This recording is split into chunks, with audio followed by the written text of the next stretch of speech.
Hey everyone, welcome back to the channel. Today I'm going to walk you through a practical Power BI tutorial, how to calculate average sales per day using measures.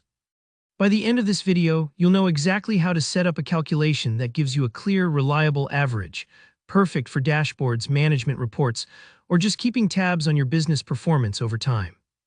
If you've ever wondered how to get daily sales averages with real, up-to-date numbers, stick with me. Let's get right into it. First, we need to add a new measure to our table. You'll do this by right-clicking on your data table in Power BI, maybe it's called Sales Data or something similar, and choosing New Measure. This is the starting point for most custom calculations in Power BI. Measures are powerful because they let you create dynamic, reusable calculations that update automatically as your data changes. Now, our first measure will be for total sales. This helps us keep track of the overall sales amount across our entire dataset. In the formula bar, type in total sales equals sum sales data sales amount. What's happening here?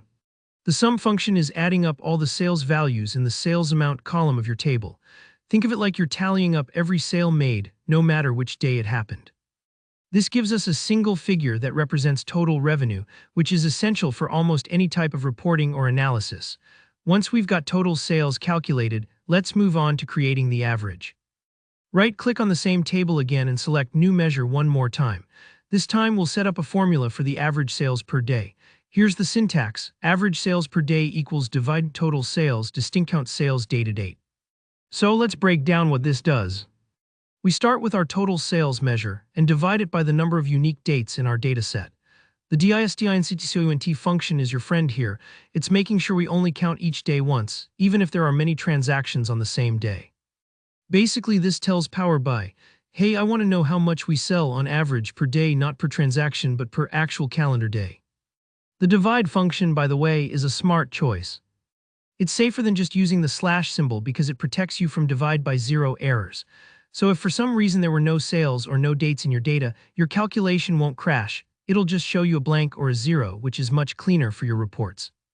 Now let's see all this in action with some visuals, because numbers always make more sense when you can see them clearly. Start by adding a card visual to your report. This is great for showing single values like our average sales per day. Click on your new average sales per day measure and drop it onto the card. Instantly, you have a clear, digestible number that tells you what your average sales are per day based on the current filters or time frame. But that's not all. You can compare this average to your actual daily sales. Try adding a table or a line chart. Drag the date field onto the x-axis and total sales onto the y-axis. This chart will show you sales broken out by each day, so you can see which days are above average and which are below. You can use this to spot trends, busy periods, or slow days at a glance. And that's the full process. See how simple and effective it is. Calculating averages per day in Power BI using measures lets you analyze performance with accuracy and clarity. Don't worry if your numbers look a bit different, your real data will bring its own story. If you found this tutorial helpful, go ahead and give the video a like. Drop any questions in the comments, especially if you ran into something tricky. I'm here to help.